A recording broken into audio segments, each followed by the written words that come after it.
Hello विद्यार्थी मित्रांनो, मी गणेश खरे एज्युको या आपल्या यूट्यूब चॅनलवर घेऊन आलो आहे तुमच्यासाठी इयत्ता 10वीचा पहिला धडा इतिहास लेखन.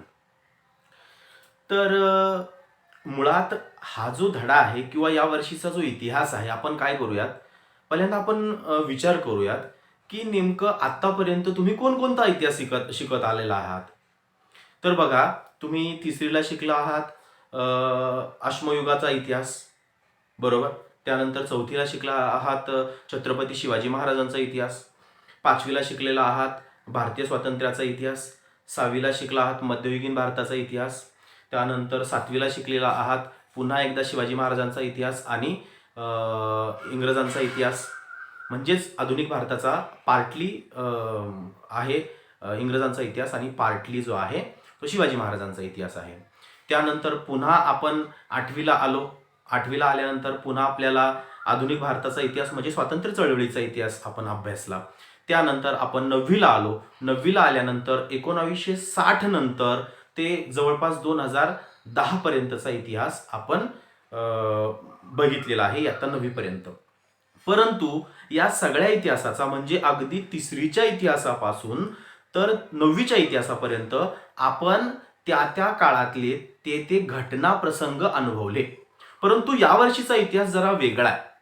वेगळा इन द सेन्स की यावर्षीचा इतिहास जो आहे हा उपयोजित इतिहास आहे, ॲप्लाइड हिस्ट्री आहे. आता उपयोजित इतिहास म्हणजे नेमकं काय, तर याच पाठ्यपुस्तकामध्ये म्हणजे तुमच्या याच टेक्स्टबुकमध्ये तिसऱ्या धड्यामध्ये उपयोजित इतिहास हा स्पेशल त्याला धडा दिला आहे आणि तिसऱ्या धड्यापासून तर अगदी शेवटच्या धड्यापर्यंत ज्या पद्धतीनं धड्यांची रचना केलेली आहे त्याच्या माध्यमातून तुम्हाला कळेल की इतिहास हा केवळ शिकण्याचा विषय नसून इतिहासाच्या माध्यमातून किंवा जे इतिहासाचे विद्यार्थी आहेत, ज्या लोकांना इतिहासामध्ये प्रचंड रस आहे, ज्या लोकांची इतिहासावर प्रचंड कमांड आहे, असे लोक इतिहासाच्या माध्यमातून त्याचा वापर करून आपल्या दैनंदिन जीवनामध्ये वापर करून आपली उपजीविका चालू शकतात, पैसे कमवू शकतात, आपलं आयुष्य त्याच्या बेसवर जगू शकतात. त्याला म्हणू शकतो आपण, किंवा इतिहासाचा प्रत्यक्ष जीवनामध्ये केलेला वापर आपण त्याला ॲप्लाइड हिस्ट्री किंवा उपयोजित इतिहास असं म्हणू शकतो. आणि यावर्षी तुम्हाला 10वीला उपयोजित इतिहास आहे. परंतु या उपयोजित इतिहासाच्या म्हणजे तिसऱ्या लेसनच्या आधी आपल्याला त्याचा बेस बघायचा आहे. कदाचित हा व्हिडिओ जरा लॉंग होईल, थोडासा मोठा होईल, परंतु आपल्याला या धड्यांमधल्या कॉन्सेप्ट जर व्यवस्थित कळाल्या तर आपल्याला पुढचे धडे एकदम चांगल्या पद्धतीने कळतील. ते व्हिडिओज आपण थोडेसे शॉर्ट बनवूयात. परंतु हा जो व्हिडिओ आहे आजचा कदाचित आपला पहिला व्हिडिओ आहे. मला ॲक्च्युली हा व्हिडिओ छोटा बनवायचा होता, नियर अबाउट 20 मिनिट्सचा, परंतु हा व्हिडिओ जरा थोडासा लेंदी होईल. तर प्लीज तेवढं ॲडजस्ट करून घ्या आणि हा व्हिडिओ शेवटपर्यंत बघा, जेणेकरून आपल्याला या वर्षीच्या इतिहासाचा एकदम डिटेल्डमध्ये ज्या संकल्पना कॉन्सेप्ट त्या कळतील. आता तुम्हाला कळलंच असेल की यावर्षी आपल्याला हिस्ट्रीज ज्या आहे, जी हिस्ट्री आहे त्यामध्ये कुठल्या प्रकारच्या स्टोरीज नाही आहेत. या वर्षीच्या इतिहासामध्ये आपल्याला थिअरीज आहेत, काही सिद्धांत आहेत, काही संकल्पना आहेत. इतिहासाचा आपण आपल्या दैनंदिन जीवनामध्ये काय वापर करू शकतो या सगळ्या गोष्टींचा, या सगळ्या म्हणजे त्यानंतर भारतीय कलांचा इतिहास, त्यानंतर बाकीच्या इतर गोष्टींचा इतिहास आहे, त्यानंतर पर्यावरणीय दृष्टिकोनातून जे आपलं हे आहे समजा पर्यटन स्थळ आहे त्यांना आपण कशा पद्धतीने जतन केलं पाहिजे, हा सगळाच्या सगळा इतिहास आपल्याला या वर्षीच्या इतिहासामध्ये अभ्यासायचा आहे. तर सगळ्यात महत्त्वाची गोष्ट की इतिहास लिहत असताना, आता आपण टेक्स्टबुककडे वळूया हळूच. इतिहास लिहत असताना तुम्ही काय करा, हा व्हिडिओ बघत असताना तुमच्यासमोर टेक्स्टबुक ठेवलं तरी चालेल आणि मी जे सांगतोय ते फक्त एकदा व्हेरीफाय करत चला, व्हिडिओ पॉज करत चला आणि त्यानंतर तुम्हाला जो टेक्स्टबुकमध्ये जो पॅराग्राफ दिलेला आहे तो एकदा रीड करा, म्हणजे तुम्हाला एकदम परफेक्ट पद्धतीने कळेल. काय करा, व्हिडिओ बघत असताना मी बोललो, माझं एखादी कॉन्सेप्ट क्लिअर करून झाली की पॉज करायचा व्हिडिओ आणि लगेचच टेक्स्टबुकमध्ये ती कॉन्सेप्ट क्लिअर झाली की नाही हे बघायचं. And this is the way to understand very well. Okay, तर बघूया. सगळ्यात पहिल्यांदा तुमच्या टेक्स्टबुकमध्ये दिलेलं आहे की इतिहास म्हणजे नेमकं काय. तर तुम्ही आतापर्यंत अभ्यासात आलेला आहात की इतिहास म्हणजे पूर्वी ज्या महत्वाच्या घटना घडलेल्या आहेत त्यांचा क्रमवार अभ्यास किंवा क्रमवार नोंद किंवा त्याची नोंदच म्हणू शकतो आपण, त्याची क्रमवार केलेली नोंद महत्वाच्या घटनांची, त्याला आपण इतिहास म्हणू शकतो. तर मग हा इतिहास लिहित असताना आता इतिहास आपण एक शास्त्र म्हणून शिकणार आहोत. जर शास्त्र शिकायचं आहे, जर सायन्स म्हणून शिकायचं आहे, तुम्हाला विज्ञान हा विषय आहे बरोबर. मग विज्ञानामध्ये जर समजा एखादी घटना जी आहे किंवा एखादा प्रयोग जो आहे तो तुम्ही कुठल्याही देशामध्ये जा आणि कुठल्याही प्रयोगशाळेमध्ये जा, जर समजा तुम्हाला पाण्याचं एक मॉलिक्यूल तयार करायचं किंवा पाणी तयार करायचं तर पाण्याचा फॉर्म्युला काय आहे? H2O बरोबर. पाण्याचा फॉर्म्युला जर समजा H2O आहे तर मग हायड्रोजनचे 2 अणू आणि ऑक्सिजनचा 1 अणू मिळून आपण पाण्याचा जो प्रपोर्शन आहे, पाण्याचं जो काही प्रमाण आहे ते आपण म्हणजे पाणी करू शकतो तयार त्याच्या माध्यमातून. तर मला एक सांगा, जर समजा इतिहास हे जर आपण शास्त्राच्या दृष्टिकोनातून अभ्यास करायला गेलो, शास्त्राच्या दृष्टिकोनातून हिस्ट्री ॲज अ सायन्स, इतिहास एक शास्त्र म्हणून जर समजा आपण त्याचा अभ्यास करायला गेलो तर इतिहासामध्ये पूर्वी घडलेली घटना ही आपण एखाद्या लायब्ररीमध्ये परत एकदा तशीच घटना रिक्रिएट करू शकतो का, पुन्हा एकदा निर्माण करू शकतो का आणि तिची सत्यता पडताळू शकतो का? नाही नाही नाही नाही. आपण काय करूयात, शिवाजी महाराज आणि अफजल खान यांची जी भेट होती ती भेट आपण जशीच्या तशी परत प्रयोगशाळेमध्ये करून बघू शकतो का? चला करून बघू. आणि ते खरंच घडलं होतं का ते आपण करून बघू. तर हे शक्य नाही, कारण इतिहासाचा जर समजा शास्त्रीय दृष्टिकोनातून किंवा सायंटिफिकली जर आपल्याला अभ्यास करायचा असेल तर त्यासाठी आपल्याला प्रयोगशाळेमध्ये जी पद्धत वापरतात तिला एम्पिरिकल मेथड म्हणतात, ती आपण वापरू शकत नाही. विज्ञानाच्या पद्धतीपेक्षा इतिहासामधले जे घटना प्रसंग आहे ते चेक करण्यासाठी, ते व्हेरीफाय करण्यासाठी एक वेगळी पद्धत अवलंबली जाते आणि ती पद्धत म्हणजे की आपल्याकडं त्या काळातले उपलब्ध असलेले डॉक्युमेंट्स, कागदपत्र कोणकोणते आहेत. मग तुम्ही मागच्या वर्षी शिकलेला आहात की इतिहासाची साधने मग कोणकोणती आहे? तर मग इतिहासाची साधने आहे लिखित साधने, त्यानंतर वस्तुरूप साधने, त्यानंतर मौखिक साधने म्हणजेच कोणकोणती? रिटन सोर्सेस, त्यानंतर 2 नंबर मटेरियल सोर्सेस आणि 3 नंबर ओरल सोर्सेस. तर मग या साधनांच्या माध्यमातून त्या काळामध्ये समजा आपल्याला हे चेक करायचंय की शिवाजी महाराजांच्या काळामध्ये शिवाजी महाराज आणि अफजल खान यांच्यामध्ये जो काही संवाद झाला असेल किंवा यांच्यामध्ये जो काही घटना प्रसंग झालेला आहे तो जर आपल्याला शास्त्रीय दृष्टिकोनातून इतिहास म्हणून ती जी घटना आहे किंवा तो जो प्रसंग आहे तो इतिहास म्हणून जर अभ्यासायचा असेल तर तो प्रसंग खरंच घडला होता का हे चेक करण्यासाठी आपल्याकडं या तिन्हींपैकी कुठलं तरी 1, 2 की कितीही साधनं म्हणजे तिन्हीपैकी कुठलं तरी एक ज्याच्यावर आपण विश्वास ठेवू शकतो असं साधन उपलब्ध आहे का? तर मग त्याच्यापैकी आपल्याला चेक करावं लागेल आपल्याकडे त्या काळातले डॉक्युमेंट्स आहेत का लिखित स्वरूपातले, म्हणजे शिवाजी महाराज आणि अफजल खान यांच्या दोघांमध्ये झालेला पत्रव्यवहार. तो पत्र म्हणजे काय आहे ते लिहिलं गेलेलं आहे की नाही, म्हणजे ते साधन कोणतं झालं इतिहासाचं? लिखित साधन झालं बरोबर की नाही. जर समजा कदाचित त्याच्यानंतर जर समजा आपण बघितलं का ज्या ठिकाणी शिवाजी महाराज आणि अफजल खानाची भेट झाली होती तो किल्ला किंवा तो जो हे आहे प्लेस आहे, ती जी जागा आहे ती जागा प्रत्यक्षात आहे की नाही बरोबर की नाही. ती जी भेट झाली ज्या ठिकाणी झाली तर तो झाला पुरावा मटेरियल सोर्स बरोबर. त्यानंतर तिसरी जी आपल्याकडे पुरावा आहे तो म्हणजे ओरल सोर्सेस, ओरल किंवा आपण मौखिक त्याला साधने म्हणतोय, तोंडाने जी साधने म्हणजे लिखित स्वरूपात नाहीये, वस्तुरूपात नाहीये आणि जी साधने आपल्याकडे फक्त मौखिक रूपात आहेत त्याला आपण काय म्हणूयात, त्याला आपण म्हणणार आहात मौखिक साधने. मग त्या काळामध्ये शिवाजी महाराजांनी जो पराक्रम गाजवला म्हणजे अफजल खानाच्या सोबत जो काही प्रसंग घडला त्याच्या बेसवर त्या काळातले जे काही लोककलाकार होते, जे गायक होते, त्या गायकांनी किंवा लोककलाकारांनी किंवा त्या काळातले जे काही शाहीर होते त्यांनी शिवाजी महाराजांच्या या पराक्रमावर रचला पोवाडा किंवा पोवाडे रचले. आणि मग हे पोवाडे एका पिढीतून दुसऱ्या पिढीकडे, दुसऱ्या पिढीतून तिसऱ्या पिढीकडे, तिसऱ्या पिढीकडून चौथ्या पिढीकडे असं करत करत करत हा जो मौखिक वारसा आहे, हा जो काही मौखिक साधन आहे हे आपल्यापर्यंत येऊन पोहोचलं. म्हणजे शिवाजी महाराजांनी त्या काळामध्ये जो पराक्रम गाजवला तो पराक्रम पोवाडाच्या माध्यमातून म्हणजेच मौखिक साधनाच्या माध्यमातून हा आपल्यापर्यंत पोहोचला. म्हणजे आपल्याकडे एक साधन उपलब्ध आहे, मौखिक साधन, बरोबर. मग ते मौखिक साधनाचा आधार घेऊन त्यानंतर त्यांच्या दोघांमधला जो काही पत्रव्यवहार झाला असेल किंवा दोघांच्या ही महत्वाच्या व्यक्तींमध्ये जो काही संवाद आणि पत्रव्यवहार झाला असेल त्याच्या माध्यमातून आपण म्हणू शकतो की शिवाजी महाराज आणि अफजल खान यांची भेट झाली होती आणि तो जो प्रसंग आहे तो अनेक पुस्तकांमध्ये चितारला गेलेला आहे, लिहिला गेलेला आहे.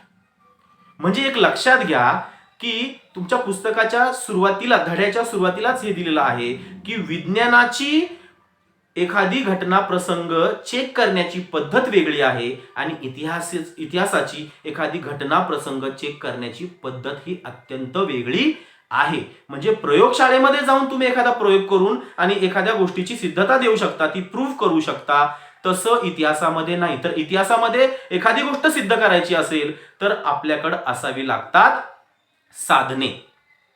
मग आपण मागच्या वर्षी शिकलो त्याप्रमाणे मी तुम्हाला सांगितलं की आपल्याकडे जी साधने आहे मग ती लिखित साधने आहेत, ती मौखिक साधने आहेत, ती वस्तुरूपामध्ये असलेली साधनं आहेत. या सगळ्या वस्तुरूपामध्ये कोणकोणती साधनं आहेत? मग आपल्याकडे इतके मोठमोठे गड किल्ले आहेत. शिवाजी महाराजांचा राज्याभिषेक झाला रायगडावर. म्हणजे काय तर रायगड हा आपल्या इतिहासाच्या साधनाचा प्रमुख म्हणजे एक इतिहासाचं प्रमुख साधन आहे. शिवाजी महाराजांचा राज्याभिषेक झाला म्हणजे इतिहासामध्ये रायगड हा आपल्याला पुरावा देतो, आपल्याला सिद्धता देतो, आपल्याला साक्ष देतो की हो शिवाजी महाराजांचा राज्याभिषेक रायगडावर झाला होता, ही घटना खरी आहे, याचा तो पुरावा देतो. म्हणूनच तर बघा या सगळ्या गोष्टी इतिहासामध्ये उपलब्ध आहेत. म्हणून इयत्ता चौथीला आपण कुणाचा इतिहास शिकलो? आपण शिवाजी महाराजांचा इतिहास शिकलो की नाही? बरोबर की नाही? त्यानंतर पुन्हा 7वी मध्ये आपण शिवाजी महाराजांचा इतिहास शिकलो. तर आपण त्याला इतिहास का म्हणावं? बघा गोष्ट आणि इतिहास यामध्ये प्रचंड तफावत आहे. गोष्ट आणि इतिहासामध्ये काय फरक आहे? गोष्टीमध्ये तुम्ही कुठली कल्पना वापरू शकता, गोष्टीमध्ये तुमच्या इमॅजिनेशनला प्रचंड वाव आहे. परंतु इतिहास लिहित असताना ती गोष्ट सत्य आहे की नाही याचा पुरावा तुम्हाला द्यावा लागतो. मग हे जे इतिहासकार आहेत हे इतिहासकार कुठलाही इतिहास लिहित असताना ती जे काही इतिहास लिहित आहेत त्या इतिहासासाठी त्यांच्याकडं पुरावे असतात. मग ते पुरावे मौखिक स्वरूपात असू शकतात, मग ते पुरावे लिखित स्वरूपात असू शकतात, मग ते पुरावे वस्तुरूप किंवा साहित्याच्या रूपामध्ये असू शकतात. बरोबर की नाही? मग ही जी परंपरा आहे, ही इतिहास लेखनाची जी परंपरा आहे ती बेसिकली पाश्चात्य देशांमध्ये एक सायंटिफिकली किंवा चांगल्या प्रकारचा जो इतिहास एकदम आपण म्हणू शकतो की स्ट्रक्चरली तो जो इतिहास आहे तो प्रॉपरली लिहिण्याचं काम पाश्चात्य देशांमध्ये झालं. परंतु हे होत असताना हे काय एकाएकी झालेलं नाहीये. इतिहास ज्यावेळेस लिहिला गेला, आपल्या पूर्वजांनी इतिहास लिहिला. कसा लिहिला? तुम्ही मला आपल्या पूर्वजांनी कोणता कसा इतिहास लिहिला? बघा प्रत्येकाला म्हणजे मानव जातीला प्रत्येकाला असं वाटतं की मला काहीतरी सांगायचंय. मग तो काय करतो? त्या ज्या गोष्टी आहेत तो पुढच्या पिढीसाठी तो मौखिक स्वरूपात देऊन जातो किंवा मटेरियल रूपामध्ये वस्तू रूपामध्ये सोडतो किंवा तो लेखी स्वरूपामध्ये सोडतो. म्हणजे फॉर एक्झाम्पल जी काही एक पिढी असते ती दुसऱ्या पिढीला एखादं इतिहासाचा वारसा सोडत असताना काय करत असते बघा. आता मध्य प्रदेशमध्ये भीमबेटका ही जी गुफा आहे त्या गुफेमध्ये म्हणजे अश्मयुगीन काळामधला जवळपास पेंटिंग्स आपल्याला बघायला मिळतात. आता अश्मयुगातला जो माणूस आहे तो त्याचं जी महत्वाची गरज होती ती होती खाणं, अन्नाचा शोध आणि त्याचं जगणं हे त्याच्यासाठी महत्वाचं होतं. परंतु बघा त्याही कालखंडामध्ये त्याला कुठंतरी असं वाटत होतं की मी स्वतःला व्यक्त झालो पाहिजे, मी स्वतः व्यक्त झालो पाहिजे. आणि आज सुद्धा आपल्याला व्यक्त व्हावंसं वाटतं की नाही? आपल्याला व्यक्त व्हावंसं वाटतं. म्हणून आपलं फेसबुक अकाउंट सुद्धा असतं, आपलं इंस्टाग्रामवर अकाउंट असतं, आपलं व्हॉट्सअप आपण वापरत असतो, आपण स्टेटस ठेवत असतो. का ह्या सगळ्या गोष्टी कराव्याशा वाटतात आपल्याला?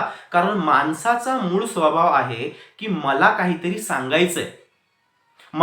सांगायचंय आणि मग त्याच्या माध्यमातूनच हा इतिहास बनत चालतो. एक मागच्या पिढीला वाटतं की मला काहीतरी सांगायचं आहे, म्हणूनच त्यांना काहीतरी सांगायचं, मग ते काहीतरी चित्र वगैरे काढले असतील त्यांनी, कुठंतरी शिलालेखांवर त्यांनी काहीतरी शिलालेख लिहून ठेवला असेल. म्हणजे काय झालं, त्यांनी जे लिहून ठेवलं तो आपल्यासाठी इतिहास आहे. मग ते त्यांनी जे आपल्यासाठी पोवाडे लिहिले, त्यांनी आपल्यासाठी जात्यावरची जी गाणी आहेत बघा, लग्नाच्या वेळी आपल्या इथे जात्यावर गाणी बोलली जातात बघा, सई बाई ग बाई, बरोबर की नाही. म्हणजे हे काही आजच्या पिढीतलं नाहीये, तर त्याच्या पाठीमागच्या पिढीकडून या पिढीला मिळालेलं आहे, त्याच्या पाठीमागच्या पिढीकडून त्या पिढीला मिळालेलं आहे. म्हणजे असं जनरेशन बाय जनरेशन, पिढी दर पिढी आपल्याला भेटत आलेलं आहे. म्हणजे तो काय झाला आपल्यासाठी, तो आपल्यासाठी झाला मौखिक साधन. ओरली आहे, लिखित स्वरूपामध्ये नाहीये, बरोबर की नाही. मग हे सगळं करत असताना हा जो इतिहासाचा, हे जे इतिहासाची साधनं आहे किंवा इतिहासाचे जे पुरावे आहे किंवा इतिहास जो लेखन आहे, हे पूर्वीच्या काळापासून पण ते कसं एकदम शास्त्रशुद्ध पद्धतीने नाही, जसं वाटेल तसं प्रत्येकाने स्वतःला एक्सप्रेस केलं, व्यक्त केलं. आणि त्याच्यानंतर मग कथांच्या माध्यमातून, पोवाड्यांच्या माध्यमातून, लोकगीतांच्या माध्यमातून आपल्याकडे जो वासुदेव येतो, दारामध्ये गाणं म्हणतो, बरोबर की नाही. आणि अशाच प्रकारच्या सगळ्या गोष्टी, मग तो वासुदेवाची परंपरा असेल ती आजच्या पिढीतली थोडी, त्याच्या पाठीमागच्या पिढीतली, त्याच्या पाठीमागच्या, त्याच्या पाठीमागच्या, आणि मग हा पिढी दर पिढी हा इतिहास घडत जातो. म्हणजे कालची घटना ही आजचा इतिहास असू शकते, बरोबर की नाही. म्हणून त्यासाठीच सगळ्यात महत्वाचं काय, तर इतिहासाला शास्त्र हे जर तुम्हाला मान्य करायचं, म्हणजे इतिहासाला जर समजा तुम्हाला विज्ञानाशी आणि गणिताशी जर तुम्हाला तुलना करायची असेल, तर इतिहास तितका स्ट्रॉंगली, तितका प्रॉपरली आणि तितका चांगल्या पद्धतीने, विश्वासार्हतेने तो लिहिला गेला पाहिजे. मग बघा, इतिहास लिहित असताना तुम्ही बघा, हा एक पॉइंट मी क्लिअर केलेला आहे. तुम्ही व्हिडिओ पॉज करा, हे सगळं स्पष्टीकरण ऐकल्यानंतर पुन्हा एकदा टेक्स्टबुक घ्या, वाचा, तुम्हाला एकदम क्लिअर कट होईल, क्रिस्टल क्लिअर होईल की नेमकं त्या धड्यामध्ये नेमकं त्यांना सांगायचं काय. पुढचा मुद्दा असा आहे की जर समजा आपल्याला असं वाटतंय की इतिहास जो आहे हा शास्त्रशुद्ध पद्धतीने लिहिला गेला पाहिजे, तर तो कसा लिहिला गेला पाहिजे, तर त्याचे सुद्धा काही प्रमाण आहे. तर तो आपण मुद्दा नंतर घेऊयात, कारण तो थोडासा आपण म्हणूयात थेरॉटिकली आहे. तर आपण बघूयात की हा जो इतिहास आहे त्याला ॲज अ शास्त्र, ॲज अ सायन्स, त्याला एक शास्त्र म्हणून किंवा एक सायन्स म्हणून कधी मान्यता मिळाली, तर त्याला जी मान्यता मिळाली ती 1737 मध्ये. हा प्रश्न तुम्हाला कदाचित परीक्षेला विचारला जाऊ शकतो की जर्मनीमध्ये गॉटिंगन युनिव्हर्सिटीमध्ये, कुठं बघा, जर्मनीमध्ये, टेक्स्टबुक सुद्धा तुम्ही चेक करू शकता, जर्मनीमध्ये गॉटिंगन मध्ये 1737 ला गॉटिंगनची जी युनिव्हर्सिटी आहे तिथे 1737 मध्ये इतिहास हा एक वेगळा विषय म्हणून पहिल्यांदा शिकवायला सुरुवात झाली.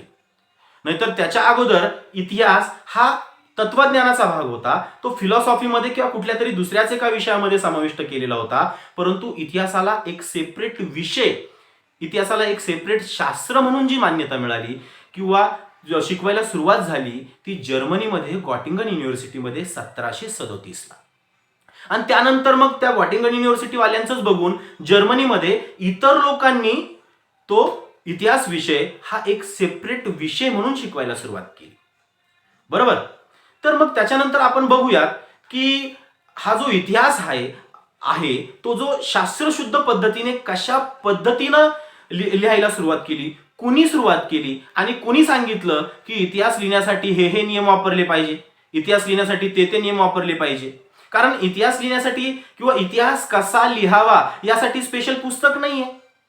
मग त्या काळामध्ये इतिहास कसा लिहिला जावा यासाठी अनेक वेगवेगळ्या इतिहास संशोधकांनी आपली मतं मांडलेली आहे, आपल्या पुस्तकामध्ये ते विचार प्रकट केलेले आहे. तर सर्वप्रथम आपण बघणार आहोत जो इतिहास संशोधक आहे, बेसिकली हा जो व्यक्ती आहे ज्याचं मी नाव घेणार आहे आणि त्याच्याबद्दल आपण डिटेल्ड माहिती घेणार आहोत, हा व्यक्ती बेसिकली इतिहास संशोधक नाहीये. हा व्यक्ती जो होता तो गणितज्ञ आणि खगोलशास्त्रामध्ये या व्यक्तीचा प्रचंड दांडगा अभ्यास होता आणि ह्या व्यक्तीचं नाव आहे रेने देकार्त. काय नाव आहे? Rene Descartes. तर रेने देकार्त याचा अभ्यास करण्या अगोदर रेने देकार्त हा जो आहे याला बुद्धिवादाचा किंवा रॅशनॅलिझमचा जनक मानलं जातं. म्हणजे पूर्वीचा जो इतिहास लिहिला गेला होता, म्हणजे रेने देकार्तच्या काळाच्या अगोदरचा जो इतिहास आहे, त्या इतिहासामध्ये चमत्कार, धर्म, देव वगैरे बऱ्याच गोष्टींचा समावेश होता. पाश्चात्य देशांच्या बद्दल बोलतोय मी. तर या पाश्चात्य देशांमध्ये या सगळ्या गोष्टींचं इन्व्हॉल्वमेंट होतं. परंतु रेने देकार्त जो आहे, त्या रेने देकार्तनं इतिहास कसा लिहिला जावा, इतिहासामध्ये कोणत्या गोष्टीचा समावेश केला जावा याच्याबद्दल अत्यंत डीप मध्ये लिहिलेलं आहे. त्याने एक पुस्तक लिहिलंय. त्याच्या पुस्तकाचं एक नाव या ठिकाणी दिलेलं आहे टेक्स्टबुक मध्ये, डिस्कोर्स ऑन द मेथड किंवा डिस्कोर्स ऑन मेथड. हा प्रश्न तुम्हाला विचारला जाऊ शकतो. एक तुम्ही पेन डाऊन करू शकता, व्हिडिओ पॉज करा आणि लिहून घ्या वाटल्यास तर. डिस्कोर्स ऑन मेथड जोडी लावायसाठी येऊ शकतो किंवा कदाचित रिकाम्या जागा भरा यासाठी सुद्धा हा प्रश्न येऊ शकतो की रेने देकार्त याचं टिंब टिंब टिंब हे पुस्तक आहे. बरोबर. तर मग डिस्कोर्स ऑन मेथड हे जे पुस्तक आहे याच्यामध्ये ते काय म्हणतात, याच्यामध्ये त्यांनी एक इतिहास लिहिण्यासंदर्भात एक नियम दिलेला आहे की जोपर्यंत एखादी गोष्ट खरी आहे, लक्षात घ्या, नीट लक्ष द्या, जोपर्यंत एखादी गोष्ट खरी आहे हे जोपर्यंत सिद्ध होत नाही, ते प्रत्येक पुरावा, प्रत्येक कागदपत्र एकदम डीपली, एकदम थरोली, अत्यंत बारकाईने जोपर्यंत आपण पडताळून पाहत नाही तोपर्यंत त्या गोष्टीला खरं मानायचं नाही. म्हणजे आला प्रश्न तिथंच काय की इतिहास ज्यावेळेस आपण लिहितो आणि तो कुठल्या बेसवर लिहिणार आहे, तर आपल्याकडं मौखिक साधन असणार आहे, दुसऱ्या पद्धतीने आपल्याकडे असणारे लेखी साधन, तिसरं आहे मटेरियल साधन म्हणजे वस्तुरूपामध्ये एखादं साधन आहे, त्याचा वापर करून आपण इतिहास लिहिणार आहे. तर रेने देकार्त काय म्हणतो, हे सगळं करत असताना ते डॉक्युमेंट ओरिजिनल आहे की नाही ते चेक करा.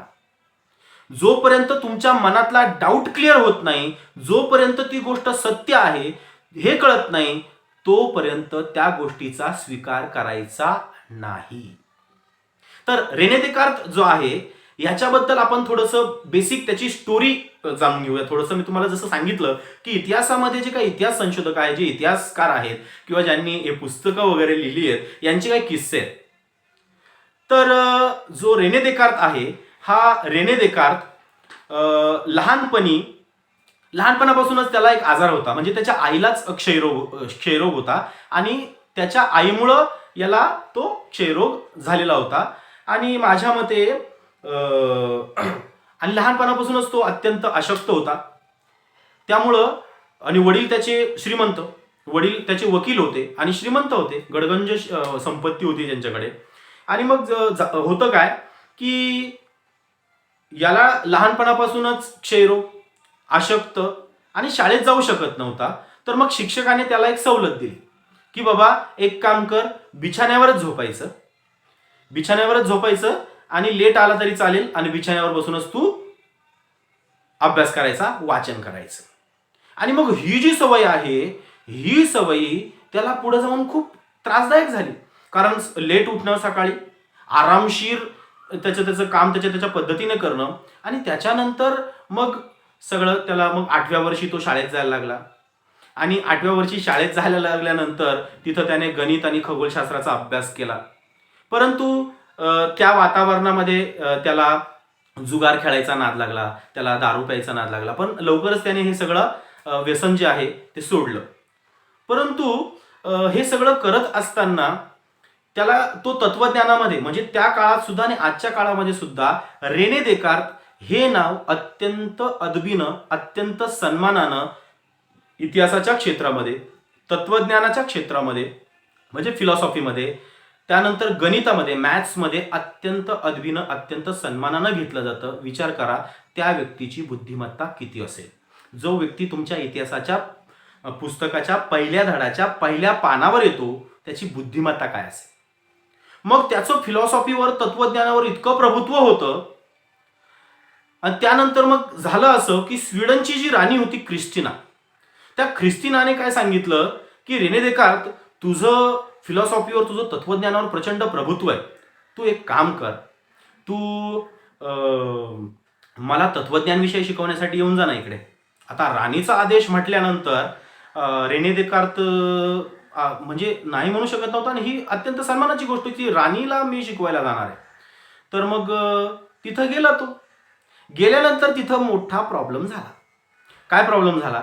रेने देकार्तला लहानपणापासूनच लेट उठायची सवय, झोपून अभ्यास करण्याची सवय, वाचण्याची सवय आरामामध्ये, आणि हे सगळं घडू शकलं, हे सगळं त्याला मिळू शकलं, एवढे सगळे त्याचे लाड पुरवले गेले किंवा त्याचा एवढा सगळा म्हणजे आपण म्हणू शकतो की झोपून अभ्यास वगैरे या सगळ्या गोष्टी हे का घडू शकलं? कारण त्याचे वडील एक नामवंत आणि श्रीमंत वकील होते म्हणून होऊ शकलं. परंतु मोठं झाल्यानंतर मग तो तत्वज्ञानामध्ये मास्टर झाला, तत्वज्ञानामध्ये प्रकांड पंडित झाला. स्वीडनच्या राणीने बोलवलं, ख्रिस्तिनाने.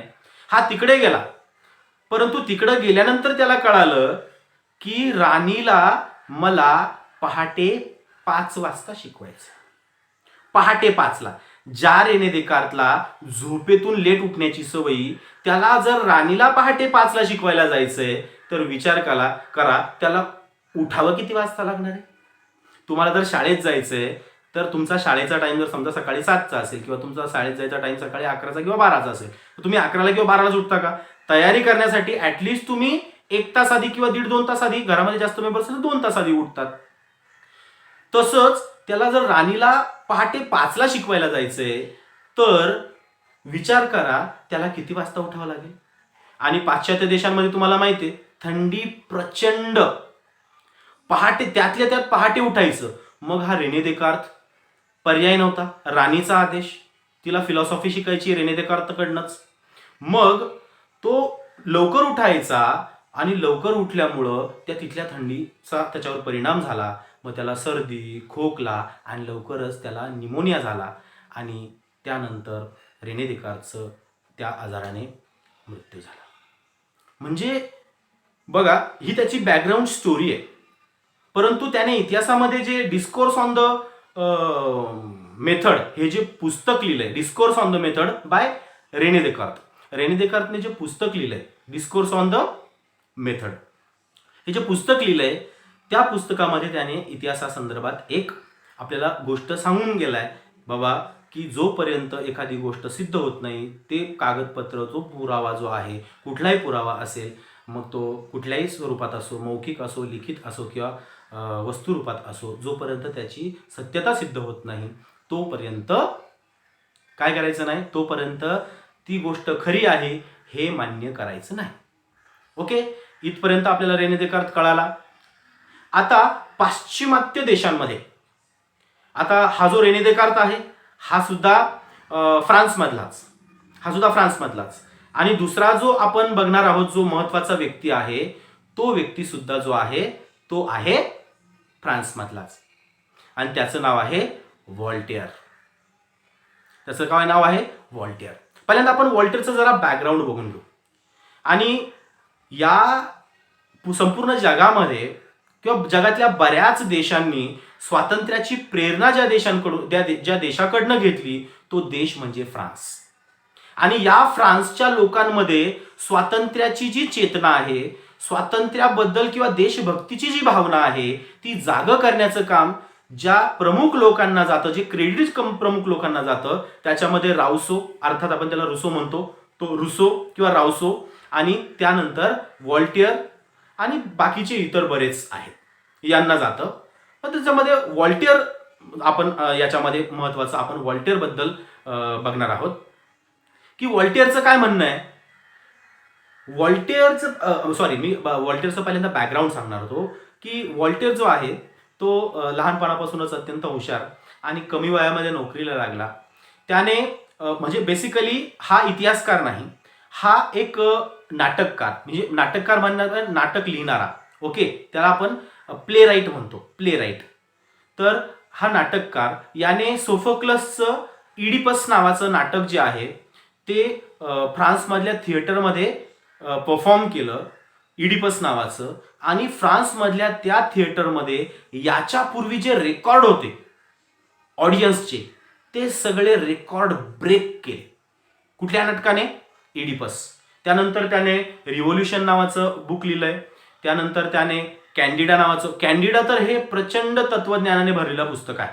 व्हॉल्टेअरचं अत्यंत प्रसिद्ध एक वाक्य आहे, इंग्लिशमध्ये आहे ते, मराठीत पण मी सांगतो तुम्हाला. त्याचं वाक्य असं आहे की man is born free but everywhere he is in chain. मनुष्य हा मुख्यतः मुक्त किंवा स्वतंत्र जन्माला येतो, परंतु या संपूर्ण जगामध्ये, समाजामध्ये तो वेगवेगळ्या साखळ्यांमध्ये बांधला गेलेला आहे. मग त्या धर्माच्या असतील, जातीच्या असतील, वर्णाच्या असतील, म्हणजे कलरच्या असतील, ब्लॅक अँड व्हाईट, मग कुठल्या जातीचा, कुठल्या पंथाचा, प्रोटेस्टंट की कॅथॉलिक, किंवा कुठल्याही, म्हणजे वेगवेगळे धर्म आहेत, त्या धर्मांच्या पूर्ण त्या साखळ्यांमध्ये तो बांधला जातो, असं त्याचं एक सुंदर वाक्य आहे. त्याचं फिलॉसॉफीवर प्रचंड मोठं, म्हणजे त्याचं बेसिकली जास्तीत जास्त फिलॉसॉफी त्याच्या पुस्तकामध्ये आढळते. त्याच्यामध्ये कॅन्डिडा हे जे पुस्तक आहे त्याच्यामध्ये जास्त फिलॉसॉफी आढळते. त्यानंतर त्याचं दुसरं एक पुस्तक आहे, लेटर्स टू द इंग्लिश असं काहीतरी आहे, असं पुस्तक आहे. परंतु हा जो व्हॉल्टेअर आहे हा नाटककार होता आणि त्याने असलंच कुठंतरी एक नाटक लिहिलं आणि त्या नाटकामध्ये फ्रान्सचा जो त्यावेळेचा ड्यूक किंवा तो त्यावेळेचा कोणी राजा असेल, त्या राजावर त्याने टीका केलेली होती, म्हणून या व्हॉल्टेअरला शिक्षा झाली. शिक्षा झाल्यानंतर तो जेलमध्ये गेला. जेलमध्ये त्याने सांगितलं की बाई मला आता तुम्ही जेल केलीच आहे, तर मी जेलमध्ये राहायला तयार आहे. प्रचंड वाईट दिवस त्या काळामध्ये त्याने काढले व्हॉल्टेअरने. मग त्याने सांगितलं की मला कागद आणि पेन तरी द्या, कमीत कमी मी माझं लिखाण काम पूर्ण करू शकेल. अत्यंत अंधार कोठडीमध्ये त्याला ठेवलं. मग त्याचे काही पुस्तकं होते त्याच्याजवळ, पण मग हा कागद वगैरे मागत असेल किंवा काही इंक वगैरे मागत असेल किंवा मला द्या तुम्ही, मी माझं लिखाण काम पूर्ण करू शकतो, परंतु ते त्याला काही दिलं नाही. त्यानंतर त्याने पुस्तकामध्ये ज्या ओळी लिहिल्या असतात त्या 2 ओळींच्या मध्ये असं म्हटलं जातं की त्या काळामध्ये पुस्तकांच्या ज्या 2 ओळींमधला जो गॅप आहे त्या गॅपमध्ये त्याने त्याचं बरंचसं लिटरेचर लिहिलं. कशाने? काचेच्या तुकड्याने. त्याच्यानंतर 1 वर्ष तिथं राहिला तो. पुन्हा एकदा आला फ्रान्समध्ये आल्यानंतर पुन्हा त्याचं एक नवीन पुस्तक आलं. पुस्तक आल्यानंतर पुन्हा त्याचं चालू झालं, पुन्हा एकदा टीका करायचं काम चालू झालं. मग त्याला तिथून अशा पद्धतीने हाकलून लावलं फ्रान्समधून. बरेच वर्ष त्याला इंग्लंड वगैरे त्या परिसरामध्ये राहावं लागलं आणि शेवटच्या काही दिवसांमध्ये तो पुन्हा एकदा आला आणि त्याचा मृत्यू त्या ठिकाणी झालेला आहे. तर हा जो व्हॉल्टेअर आहे, हा जो व्हॉल्टेअर, याचं म्हणणं काय? व्हॉल्टेअरचं म्हणणं असं आहे की इतिहास म्हणजे काय, केवळ फक्त जुन्या लोकांचं जे हे आहे, राजे रजवाडे किंवा बाकीच्या इतर ज्या गोष्टी आहेत. तुम्हाला डिटेलमध्ये जरा सांगतो मी व्हॉल्टेअरचं म्हणणं काय आहे. व्हॉल्टेअर काय म्हणतो की केवळ वस्तुनिष्ठ सत्य आणि घटनांचा कालक्रम एवढ्यावरच लक्ष केंद्रित न करता तत्कालीन समाजाच्या परंपरा, व्यापार, आर्थिक व्यवस्था, शेती इत्यादी गोष्टींचा विचार करणे आवश्यक आहे. म्हणजे त्या काळामध्ये किंवा आपण बेसिकली कुठल्याही इतिहास बघत असताना आपण काय करतो, एक XYZ वर्ष जी घटना घडली ती XYZ वर्ष, त्याच्या पुढचं वर्ष घटना, त्याच्या पुढचं वर्ष काय घटना घडतीये. तर यांचं म्हणणं असं आहे, व्हॉल्टेअरचं म्हणणं असं आहे की हे जे आपण इतिहास लिहितोय त्या इतिहासामध्ये केवळ घटनांचा उल्लेख करू नका, तर त्या काळामध्ये शेती कशा पद्धतीने केली जात होती, त्या काळामध्ये व्यापार कसा होत होता, त्या काळामध्ये जर व्यापार होत असेल तर त्या काळामध्ये करन्सी किंवा चलन कुठल्या पद्धतीचं होतं, बरोबर की नाही. त्यानंतर आर्थिक ज्या व्यवस्था होत्या त्या कशा होत्या, या सगळ्या गोष्टींचा विचार. त्यानंतर त्या काळामध्ये परंपरा कशा होत्या, हे जर सगळं आपण इतिहास लिहिताना जर समजा समाविष्ट केलं तर त्याला खऱ्या अर्थानं आपण परिपूर्ण इतिहास म्हणू शकतो, बरोबर की नाही. जर समजा फक्त घटनांच्या नोंदी आहेत, या वर्षाला हा राजा आला, त्यानंतर तो राजा गेला, दुसरा राजा आला, त्यानंतर तो राजा गेला, दुसरा राजा आला, याला आपण परिपूर्ण पद्धतीने इतिहास म्हणू शकत नाही. तर एखाद्या घटनेला जर परिपूर्ण पद्धतीने जर समजा इतिहास म्हणायचा असेल तर त्यासाठी आपल्याला त्या काळातली आर्थिक व्यवस्था, त्या काळातला व्यापार, त्या काळातली शेती, त्या काळातल्या सामाजिक परंपरा, कोणकोणत्या परंपरा होत्या, लोक कशा पद्धतीने सण उत्सव साजरे करत असतील, हे सगळ्या गोष्टींचा ज्यावेळेस आपण इतिहासामध्ये नोंद करू त्यावेळेस खऱ्या अर्थानं आपण त्या गोष्टीला इतिहास म्हणू. मग उदाहरणार्थ बघूयात आपण की तुम्ही 6वीला इतिहास शिकला. मग 6वीला आपण इतिहास शिकलो तर 6वीच्या पुस्तकामध्ये आपण धडा शिकलो. कोणता? हडप्पा आणि मोहेंजोदडोचा संस्कृती शिकलो की नाही? तर आपण बघितला असेल तो धडा शिकत असताना आपल्याला दिलं होतं की त्या काळातले लोक शेती काय करायचे, त्याच्यामध्ये कुठकुठले अन्नधान्य घ्यायचे, त्यानंतर त्या काळातले लोक कपडे कोणते घालायचे, त्यानंतर त्या काळातल्या लोकांची केश रचना म्हणजे ते केस कशा पद्धतीने ठेवायचे, त्या काळातले लोक अलंकार कोणते घालायचे, त्यानंतर त्या काळामधली संस्कृती कोणती होती, हे सगळं डिटेल्डमध्ये तुम्हाला त्या इतिहासाच्या पुस्तकामध्ये दिलेलं आहे. कारण हे कुणी सांगितलं हे सगळं इतिहासामध्ये ठेवायला? इतिहास अभ्यासताना या सगळ्या गोष्टींचा आपण विचार केला पाहिजे, अभ्यास केला पाहिजे. हे आपल्याला सर्वात प्रथम जर कोणी सांगितलं असेल तर तो आहे व्हॉल्टेअर. कोण आहे? व्हॉल्टेअर. म्हणून व्हॉल्टेअरला लक्षात ठेवा, तुम्हाला 1 मार्कासाठी हा प्रश्न विचारला जाऊ शकतो. Either for fill in the blanks, तुम्हाला रिकाम्या जागा भरा यासाठी विचारला जाऊ शकतो, किंवा एका वाक्यात उत्तर, किंवा दुसऱ्या 1 मार्कासाठी किंवा कशासाठी विचारला जाऊ शकतो. लक्षात ठेवा, व्हॉल्टेअरला आधुनिक इतिहासाचा जनक म्हणतात. व्हॉल्टेअरला आधुनिक इतिहासाचा जनक म्हणतात. आपण माझ्या मते व्हिडिओ बराच मोठा झालाय. जर समजा या व्हिडिओमध्ये तुम्हाला काही अडचण वाटत असेल, काही समजलं नसेल तर कमेंट सेक्शनमध्ये टाका. आणि लक्षात ठेवा, लाईक आणि सबस्क्राईब, कमेंट करायला विसरू नका. एज्युको.